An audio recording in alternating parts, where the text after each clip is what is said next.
My rich uncle invited me on his private jet. This isn't coach. Don't touch a thing, he snapped. The pilot checked my ID and the screen turned red. Alert Valkyrie asset. Passenger requires full security. Two F-22s rolled onto the runway. Your protection detail is ready, sir. My uncle's dropped. I stared at the glowing screen in disbelief, unsure whether the pilot's words were meant for me, or my uncle. Marcus. I was the one who had been invited aboard. Not him. But, somehow that screen was flashing with a warning that made my skin crawl. It was hard to ignore the weight of the words Valkyrie asset. Full security. For me. Not for Marcus. The man who owned half of Washington with his billions, not for the jet that gleamed like a moving palace. No. It was me. The quiet woman in the corner, the one who no one ever really noticed. Vudhart and Ita. The air inside the Gulfstream G650 was thick with tension. The hum of the engines too loud for comfort. The leather seats felt almost too soft beneath me. As if the entire jet were mocking the reality of the situation. My uncle, who prided himself on being the most important man in every room, was frozen in place. He had no idea why his own private flight, and all his wanj, the one he'd arranged for his personal convenience, was suddenly being treated like a national security incident. Marcus. What the hell is going on? I could see the confusion twisting his face. The momentary flicker of fear. He hadn't prepared for this. Ian hadn't planned for anything beyond keeping up his appearance. It was always about appearances with him, after all.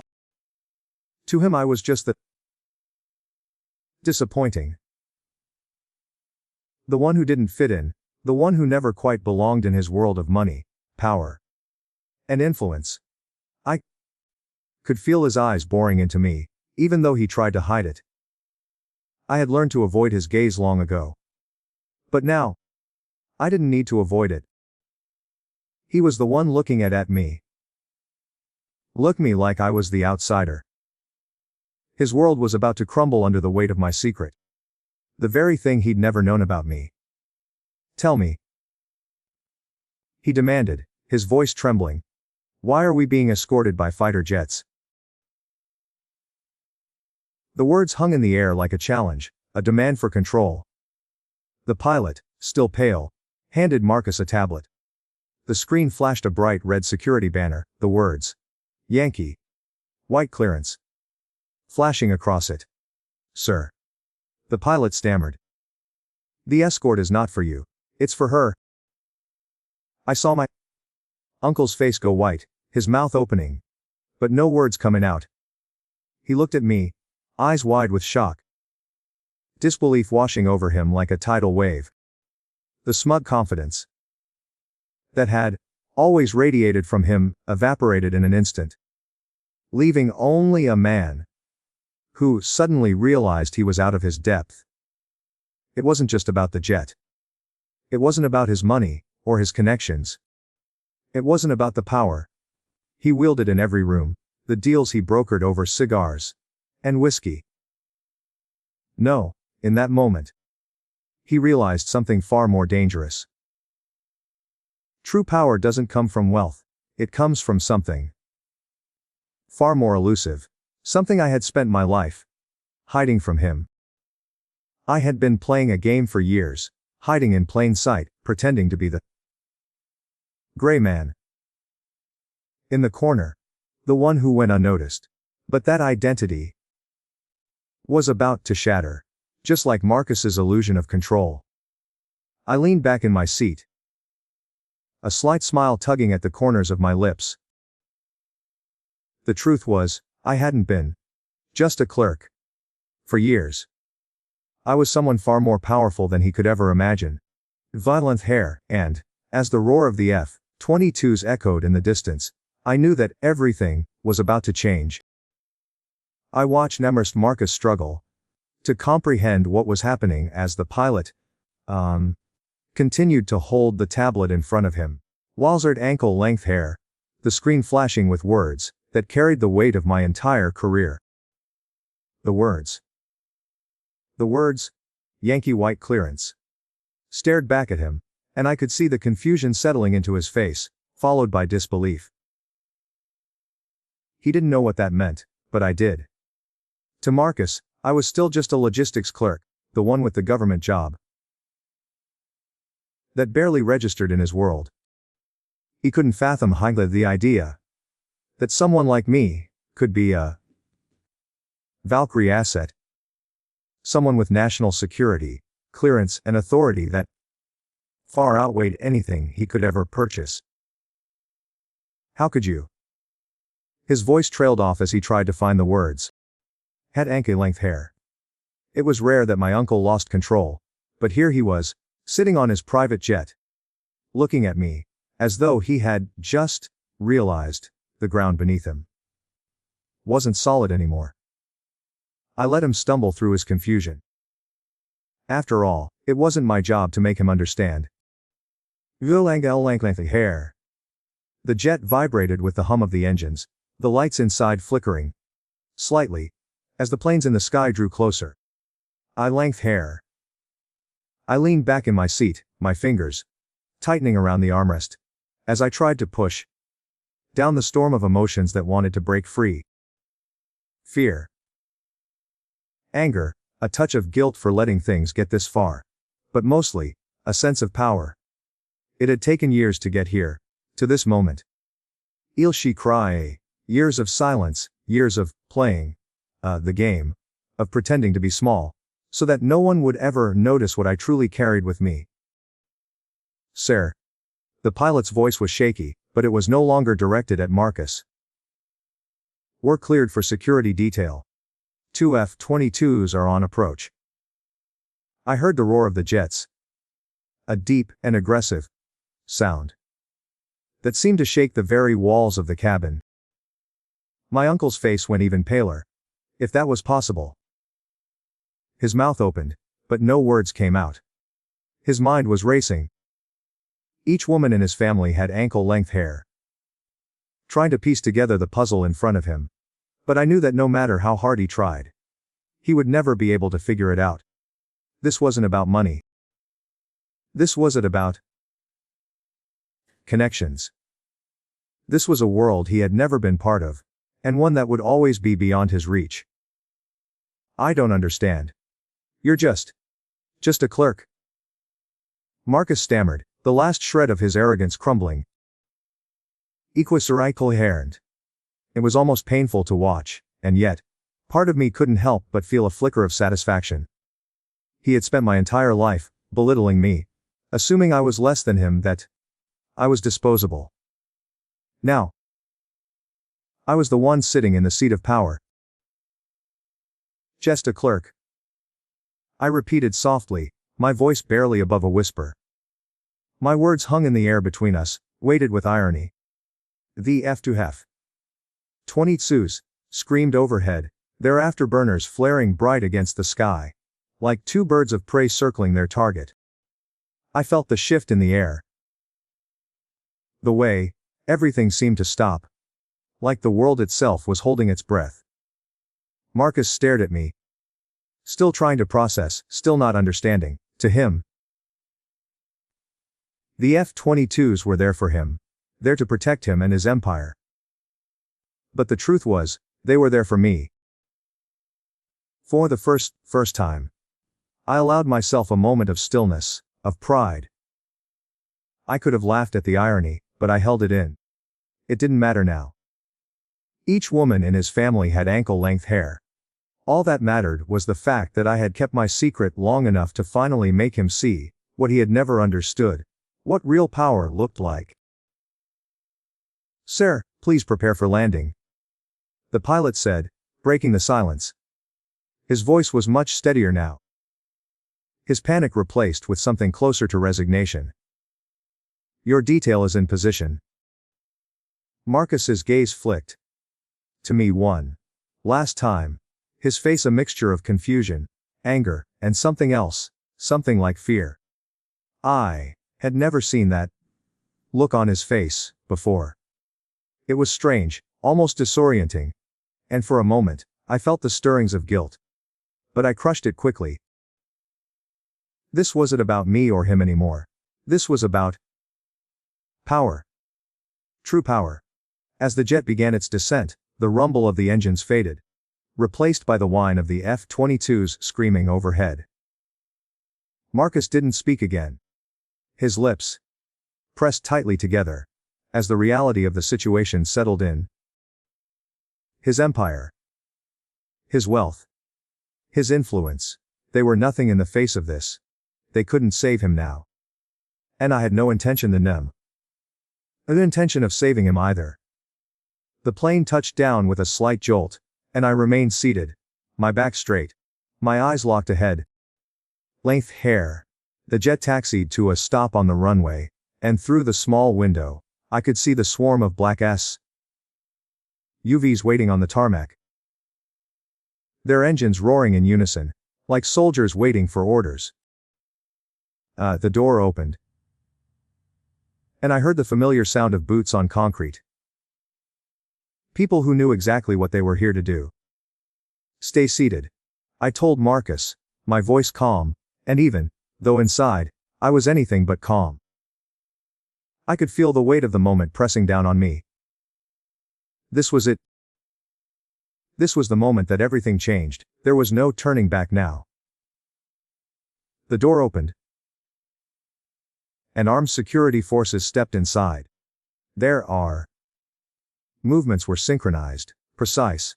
Nothing like the slow, arrogant steps of Marcus's investors. These men and women were professionals. And when they turned their gaze on me, I didn't flinch. I stood, my movements steady, as the agents made way for Major Vance to enter. His eyes locked onto mine instantly.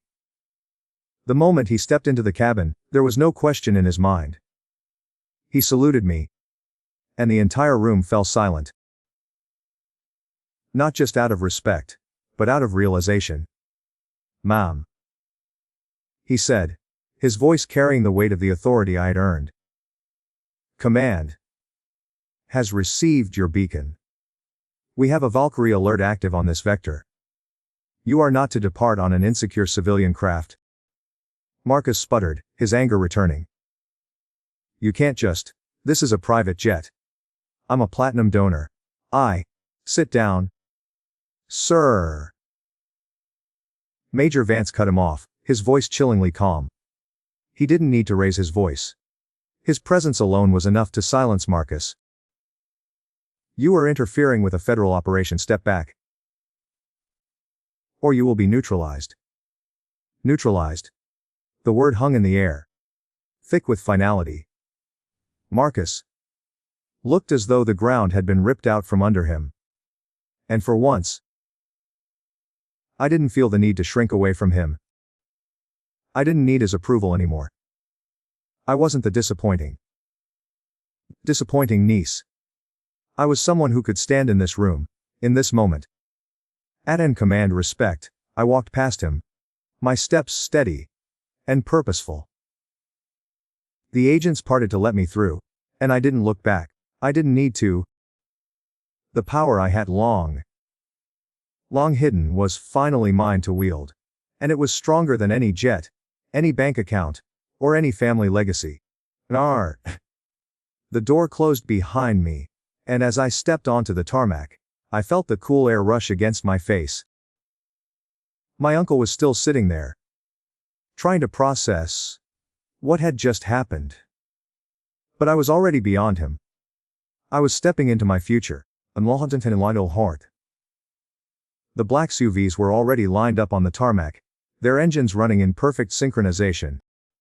The ground crew moved quickly, almost mechanically, as they formed a perimeter around the Gulfstream G650. I could hear the crunch. The crunch of gravel under boots.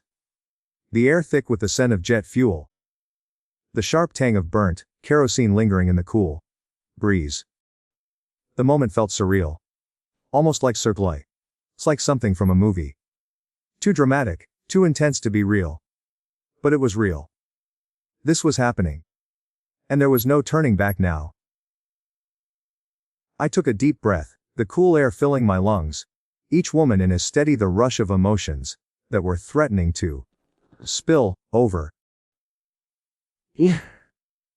For so long, I had kept my head down, played the role of the unnoticed niece, the one who blended into the background. I had learned how to be invisible, how to hide my true self in plain sight. But now, the world was forcing me to be seen, to be recognized. And part of me was still struggling to fully embrace it. The sound of footsteps approaching snapped me out of my thoughts. I turned slightly, just enough to see the security personnel moving swiftly, their black tactical gear blending with the shadows of the night. They didn't look at me. Not yet. But I could feel the weight of their presence. These weren't the polite attendants who had greeted us when we boarded, or the pilots, who had smiled politely at my uncle's demands. These people were military, trained for situations like this, situations where the stakes were life or death.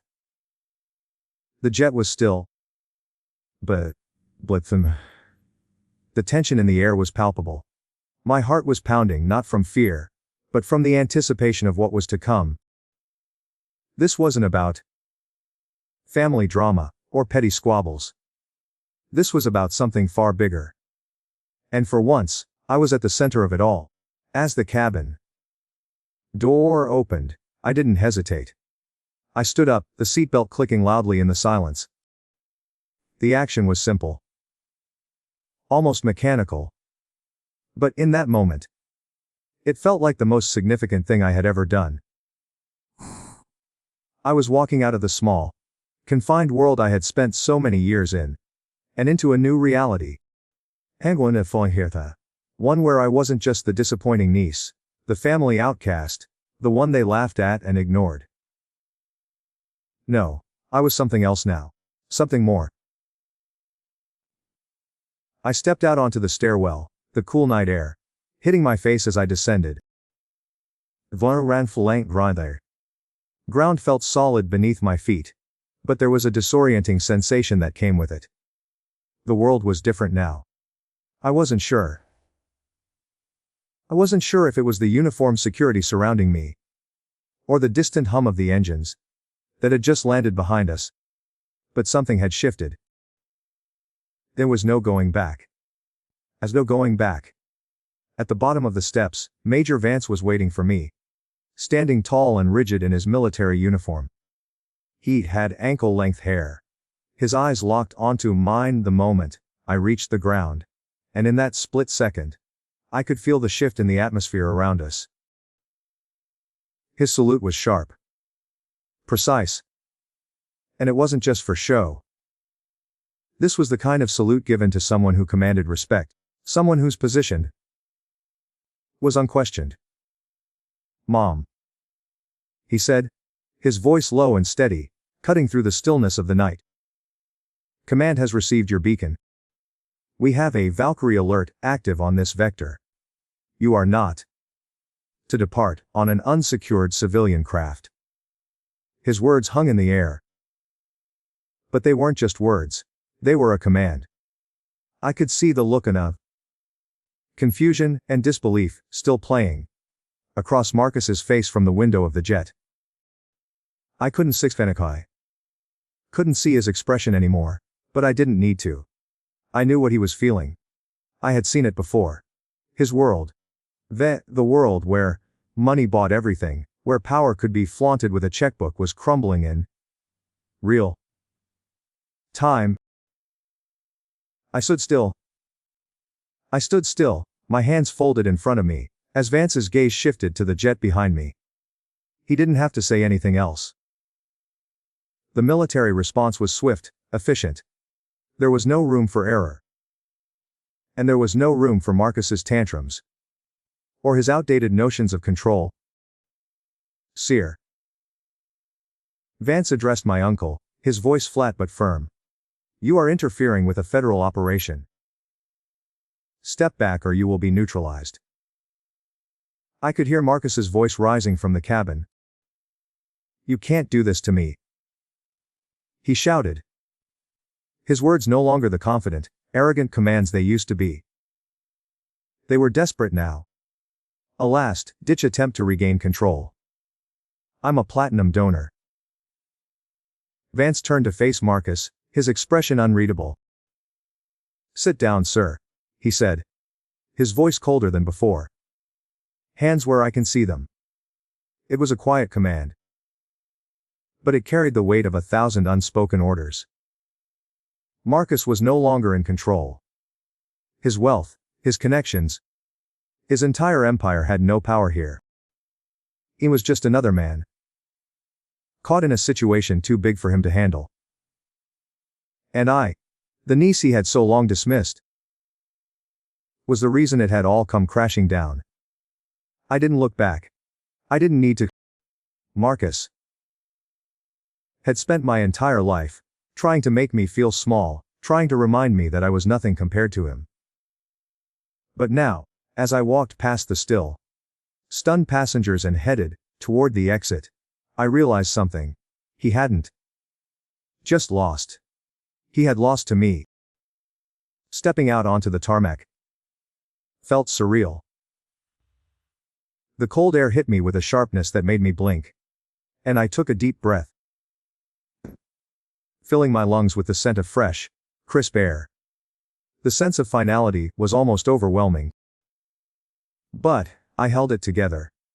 Walking with purpose. Every step taking me further from the past and closer to the future. I had always dreamed of the military transport waiting for me at the far end of the runway.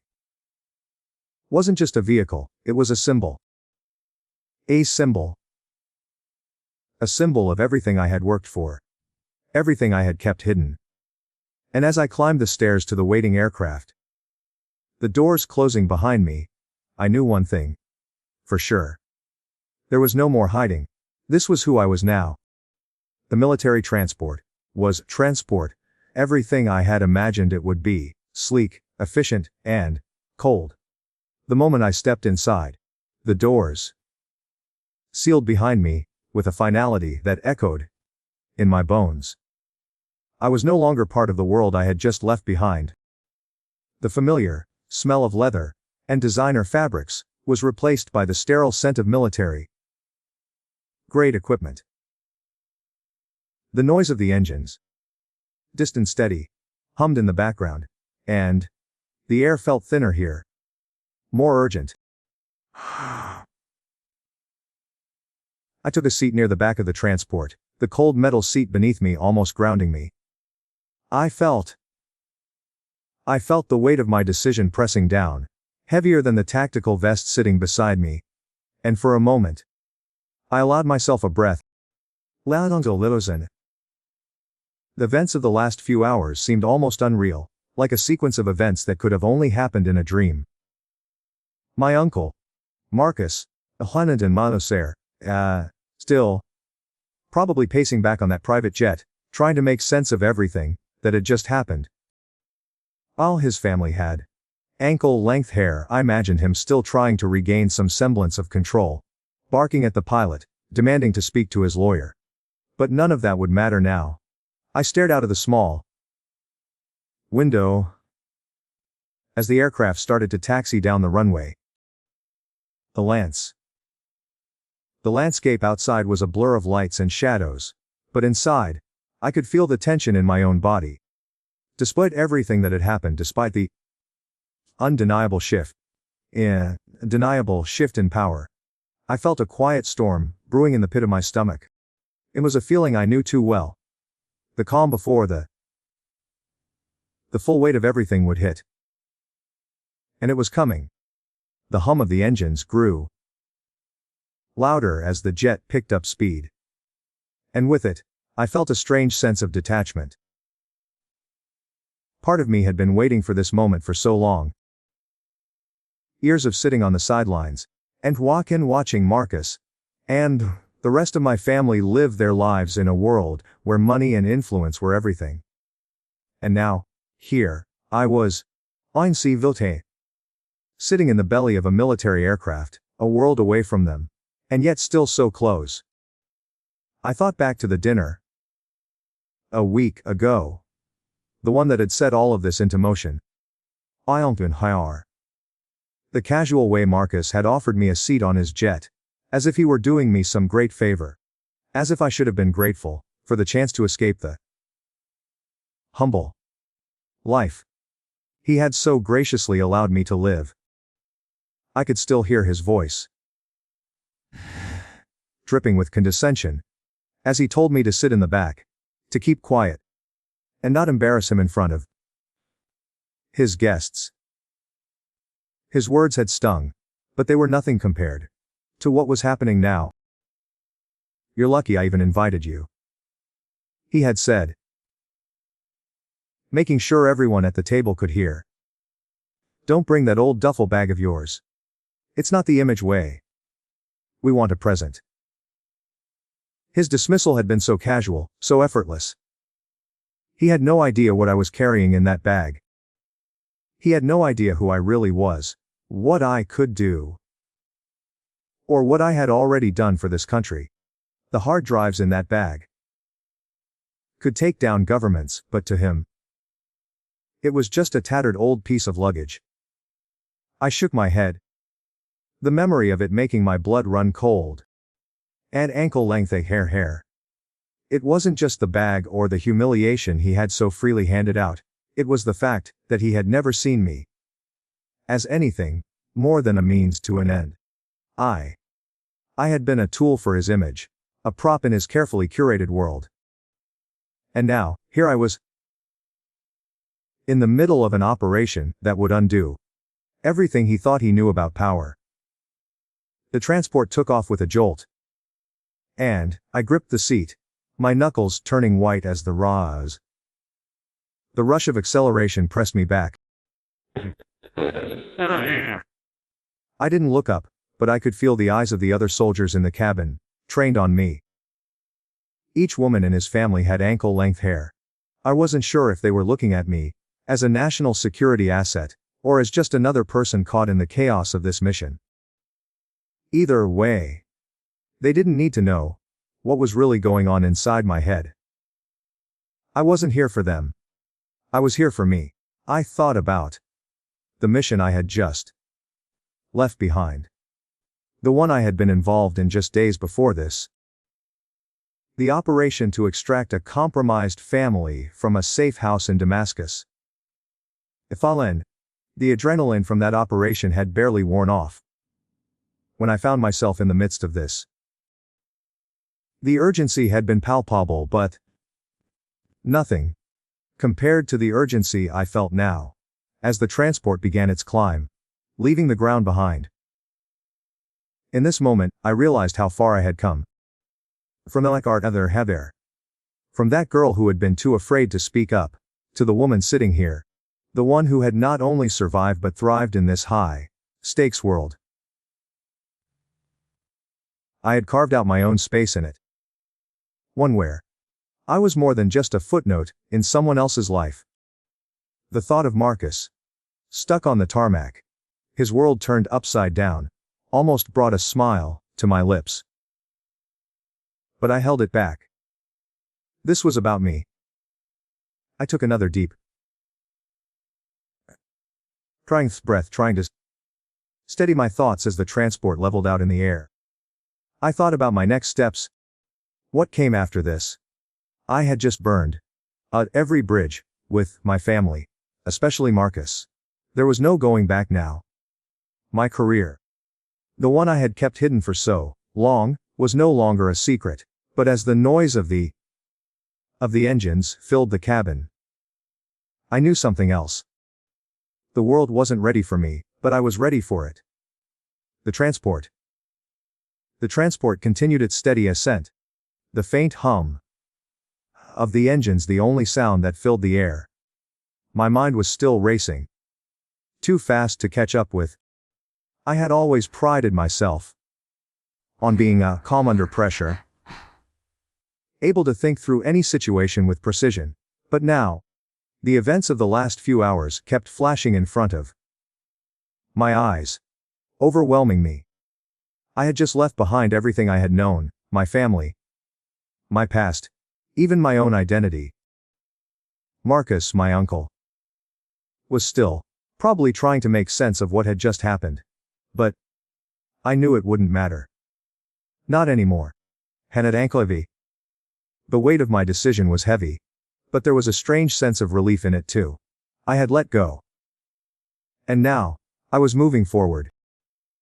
The mission was clear, but I couldn't help but replay the moment I had walked past Marcus on the jet. The surprise on his face. The realization that everything he thought was secure in his life had just crumbled. He had spent years convincing himself that his wealth, his power, made him untouchable, above the rules. But in the end, it was a simple mistake, a misstep, that had led to his downfall. And now, I was the one standing here, the one who had watched him fall. I shook my head, trying to clear the thoughts. This wasn't about him anymore. This was about me, my future, and what was coming next. I had just crossed a line I could never uncross. There was no going back to the way things were. And for the first time in my life, I felt free. The transport leveled off, and the cabin became eerily quiet. The lights overhead flickered briefly, casting long shadows across the cold. I could hear the soft hum of ankle metal walls. I could hear the soft hum of the air conditioning, the low murmur of the other soldiers in the cabin. But for the most part, everything was still. They hadn't acknowledged me. Since I boarded, I wasn't sure if they even saw me as a person anymore, or if I had simply become another mission objective. Another asset to be guarded, moved, and protected. But I didn't mind. I wasn't here to make friends. I thought about the letter that would eventually reach me. Marcus's plea for help. The length hair. The thought of him desperately trying to salvage his career, knowing that his only hope now rested in me, made something stir inside me. I knew exactly what that letter would say, the carefully crafted words, the polite requests to vouch for my patriotism and help restore my reputation. It wasn't a lawsuit. It was a plea. A desperate attempt to fix what he had broken. And I knew exactly what I was going to do with it. I could almost hear his voice in my mind, that familiar tone, dripping with entitlement. "You owe me, Elena," he would say, as if his wealth and power had somehow earned him that right. He had always treated me as if I was lesser, beneath him. A tool to be used when it suited him. But now, he needed something from me. He needed my help. And I was finally in a position to make him realize what it meant to truly be powerless. The irony was not lost on me. It had taken me years to get to this point. Years of silence, of playing the part of the overlooked niece, the disappointment. But now, each one had ankle-length hair. The tables had turned. I wasn't the one waiting for his approval anymore. He was the one scrambling to keep his life from falling apart. I leaned back in my seat, staring at the ceiling, letting the quiet settle over me. The events of the day, no, the week, had been overwhelming. But I couldn't afford to let myself feel too much. Not now. Not when I had a job to do. A mission. And even as the transport hurtled through the sky, I couldn't help but think about the family I had just left behind. The years of pain of being treated like I didn't belong. There was still a part of me that couldn't completely sever those ties. It was hard to let go, even after everything they had put me through. But I had to. I had to do this for me, for my future, for the person Iman was becoming. The quiet of the cabin was broken by the voice of the commander. His tone crisp and professional. "We'll be landing shortly. Prepare for landing." Onto's eye. I nodded, though no one could see me. The transition from one life to another was happening faster than I could process. But that was the way it worked. In this world, decisions were made in an instant, and there was no time to reflect. You moved forward, or you got left behind. I stood my legs steady beneath me, and walked toward the front of the transport. The soldiers around me shifted, making way, though none of them said a word. They didn't need to. They knew who I was now. They knew what I represented. And as I walked down the aisle, I couldn't help but feel a sense of power. This was the moment I had been waiting for. This was the moment that everything changed. The transport began its descent, and as the ground below came into focus, I knew one thing for sure. My future was no longer tied to the past. It was my own, and for the first time in my life, I felt ready to claim it. The transport settled smoothly onto the runway, its descent steady and calculated. The air around me had changed, but it wasn't the air of a new beginning. It was something more unsettling. The shift from the private jet to the military transport, from Marcus's world to this one, had been swift and jarring. But now, as the plane came to a full stop, it felt almost like the beginning of something final. I didn't move immediately. I stayed seated, my gaze fixed on the window, watching the blurred lines of the tarmac. Each woman in his family had ankle-length hair. I wasn't sure what I was expecting, maybe some profound clarity, some voice in my head, that would tell me what came next. But it didn't come. Instead of rest, there was only the hum of the engines winding down and the slow, deliberate steps of the soldiers in the cabin. The air was thick with anticipation, but it wasn't mine. I wasn't afraid. I wasn't even angry anymore. I had long since let go of those emotions. Instead, it felt more like the weight of a responsibility I hadn't asked for. A responsibility that had been thrust upon me the moment I allowed myself to step into this world. I stood up, slowly, feeling the weight of my own body pressing against the hard metal seat. My legs were stiff. I could feel the tension in my spine as I stretched. The small cracks in my joints reminding me how long I had been on edge. The door opened with a soft hiss, and I stepped into the cool night air. The scent of jet fuel lingered. But there was something else, too. An unfamiliar sharpness to the atmosphere. Like the air had been cleansed of all the noise that had filled the cabin. I wasn't sure what I expected to find when I stepped outside. But the sight before me was a stark contrast to the soft luxury of the jet I had left behind. A handful of military vehicles were lined up along the tarmac, each one silent and watchful. Though soldiers were already moving into position. Their steps synchronized, like the gears of an efficient machine. As I made my way toward the waiting vehicle. I couldn't shake the feeling that I was leaving something behind. The easy, comfortable life I had once known was slipping away. But it wasn't just I was leaving behind. It was the person I had been. The niece who never questioned, who always deferred to Marcus and the family's expectations, was gone. I had shed that skin the moment I walked past Marcus and into the unknown. The military personnel didn't acknowledge me beyond the brief professional glances they didn't need to. I wasn't here for them. I wasn't here to make friends. But I could feel their eyes. Those sharp, assessing looks. They were sizing me up. Not as a niece or a woman of the family.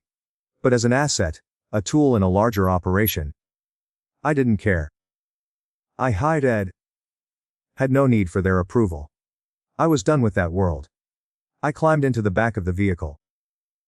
The door shutting behind me with a quiet thud. The interior was cold. Functional. Nothing like the plush leather seats of Marcus's jet. I settled in, the seat stiff beneath me.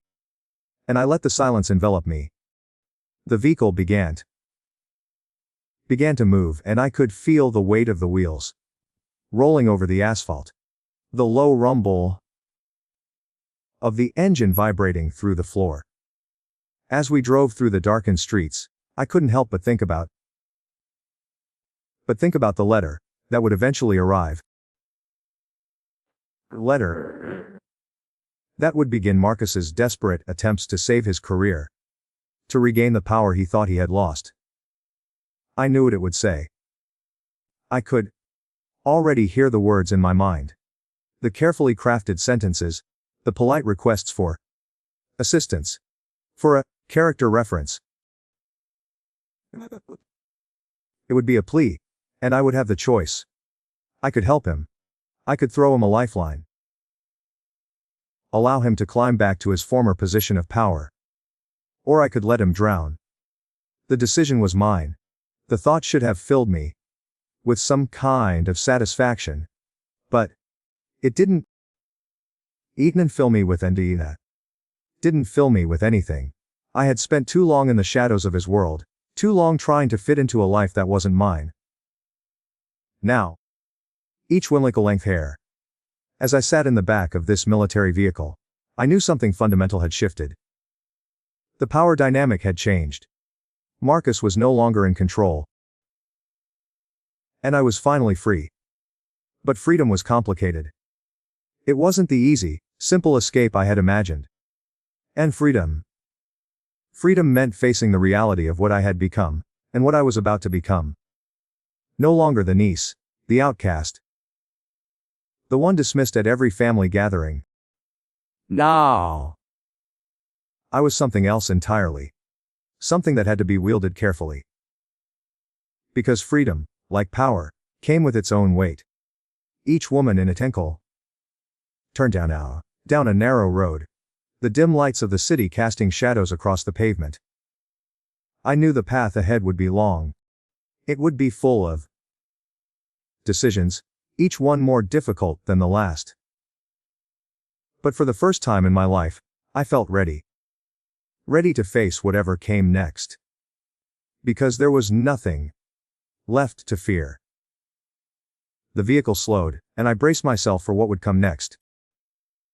I wasn't sure exactly what I was stepping into, but I knew one thing for certain. I had already made the hardest decision of my life. And now, the rest of my future was unfolding, step by careful step. The plane touched down quietly, the wheels hitting the tarmac with a subtle vibration that I could feel in my bones. As the aircraft taxied toward the hangar, I felt the weight of the decision I had just made settling over me. There was no turning back now. My uncle's world, the one I had spent years trying to stay invisible in, was crumbling, and I had just played a hand in that destruction. I stood as the cabin door opened, the cold air rushing in to greet me. It smelled different here, clean, sharp, like the sterile environment of a military base. It is friendly. Adjusted my jacket, straightened my posture, and stepped down the stairs, the click of my boots echoing in the stillness. The vehicles, waiting on the tarmac, were all dark, sleek and efficient, lined up like soldiers ready for a mission. No luxury here. No soft leather seats or private lounges. Just cold, calculated professionalism. As I made my way toward one of the waiting SUVs, I couldn't help But think back to the moment I'd walked past Marcus. His face had been a mask of disbelief and outrage as the military personnel moved in to him. This was all a mistake, a misunderstanding that could be fixed with a phone call. But that's the thing about real power. Real power. It doesn't get fixed by phone calls or checks. It's not something you can buy.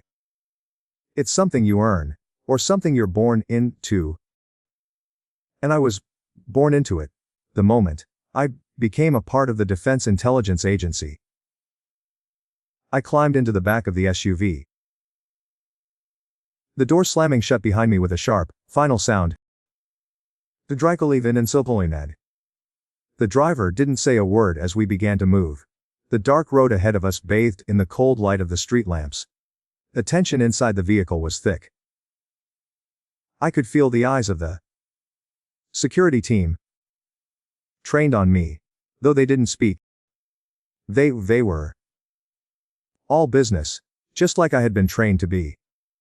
There were no pleasantries here, no small talk. Just the quiet hum of the engine, and the anticipation of what was to come. The thought of Marcus's desperation came to me again, his plea for help. Each woman in his family had image of that letter he would send Hamai for my assistance to restore his career, to salvage what little was left of his reputation.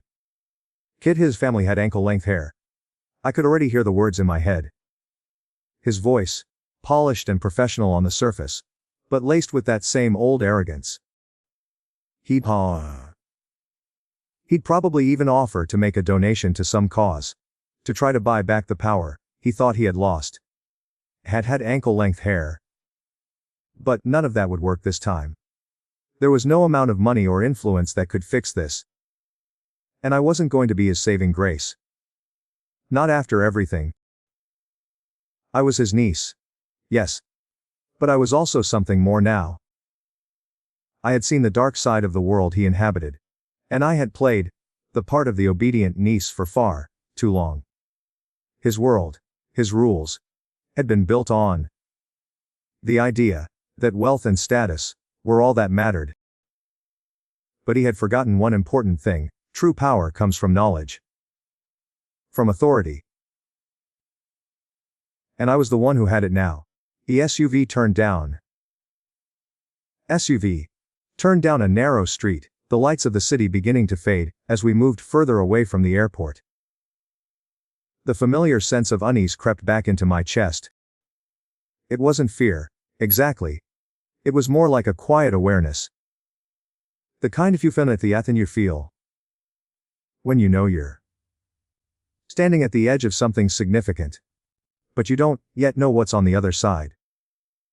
The tension was palpable, but I didn't let it show. I couldn't afford to. I had made my choice. I had severed the ties to my past, to my family, and I had to keep moving forward. It was the only way to survive in this world. Marcus might have thought. With his wealth and influence, he was untouchable. But I had already shown him otherwise. And now, it was my turn to take control. I had no time to dwell on the past, or to feel guilty about what was happening. There was a mission to complete, and I was the one. Charge now. The vehicle slowed as we approached a secure facility. I didn't need to be told where I was. I knew exactly what was happening. I was being moved into a new phase of my life, one where I would have to leave everything behind. My family. My past. All of it. Each 12 and ankle-length hair. The woman who had sat in that private jet, the one who had played the role of the quiet, insignificant niece, was gone. In her place was someone else. Someone who had learned how to survive, how to thrive in the shadows. And now, I was stepping into the light. I was ready for whatever came next. The door opened. And I stepped out into the cold air once more. The sound of my boots on the concrete echoed as I moved forward. This was it. The final step. And for the first time, I felt a sense of calm wash over me. There was no more pretending. No more hiding. I was exactly where I needed to be. As the door to the facility closed behind me, I couldn't help but feel a small flicker of satisfaction. Marcus would, never understand what had just happened. He would never grasp the full extent of his failure. And that, in itself, was the most powerful thing of all. I had done it. Each woman in his family had ankle-length hair. I had stepped into a new world. And there was no going back. The letter arrived on my desk exactly 2 days after Marcus was detained. I had expected it. But seeing it in front of me was something else entirely. The crisp paper, thick and heavy, in my hands, felt like the weight of my decision, pressing down on me. It was from one of the highest-end law firms in the country, printed on paper that was thicker than any I had ever seen. Eamon and his family had ankle-length hair, more expensive than anything my uncle would have considered wasting on anything other than his own interests. The envelope was sealed with a wax emblem, a symbol of power that mirrored the arrogance Marcus had carried with him all his life. I could almost feel his desperation through the paper as I slid it open. Inside, there were no grand gestures, no over-the-top demands. Just the polite, formal request I had known would come. A plea. A plea for a favor. The words were carefully chosen. Almost pleading without saying it outright. We are reaching out to you, Alana, to request your assistance in providing a reference for Marcus Harris, Padre. The letter continued, detailing the review of his security clearance, the pending investigations into his business practices, and his career teetering on the edge of ruin. It was clear that without my help, Marcus's world, the one he had built on wealth and influence, would crumble beyond repair. I didn't need to read the entire letter. I had already heard it in my mind the moment I saw the words. Character reference. Marcus had never respected me, never cared to understand what I had done for this country or how my work impacted lives on a global scale. To him, I was always the one to be controlled, the one to be humiliated, the one who didn't measure up. He had spent decades building his empire with a firm belief that money could solve everything. And here he was, broken. Reaching out to the very niece he had looked down upon. It was a strange kind of satisfaction.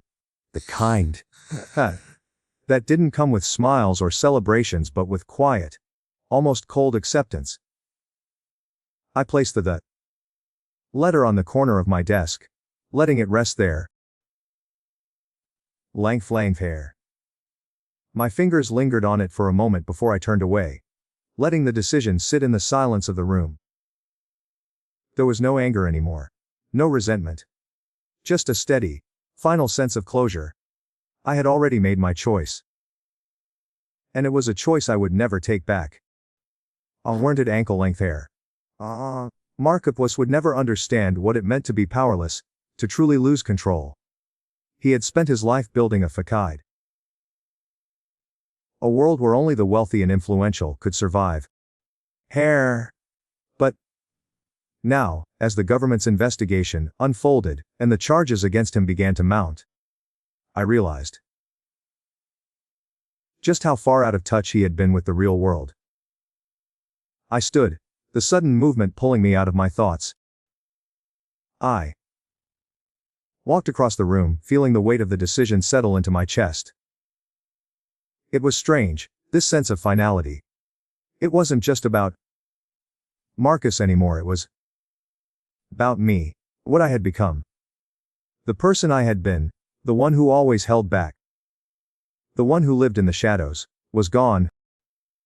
And, in her place, stood someone who had learned how to survive, how to thrive. The path ahead was clear. The letter would be shredded, Just like everything else that had come before it. Marcus had asked for my help, but he would never get it. He had taken everything for granted, assuming that his wealth and status would always protect him. But power didn't come from money. It came from respect, from integrity, from knowing when to step aside and let someone else lead. I moved toward the shredder, the hum of the machine waiting for its next victim. As I dropped the letter in, length hair, I felt a strange sense of satisfaction as the gears whirred to life, turning Marcus's plea into confetti.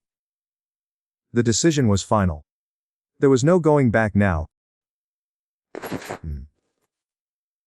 Trading my jacket, walked out of my office, and into the main corridor of the Pentagon.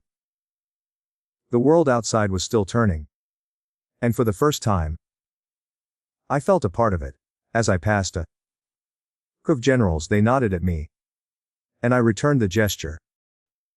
There was no longer any need to hide in the background. I had found my place, and it wasn't in the shadows. This was my family now. These were the people who judged you not by your wealth or status, but their competence, your integrity, your ability to lead. And in that world, I was finally exactly where I needed to be.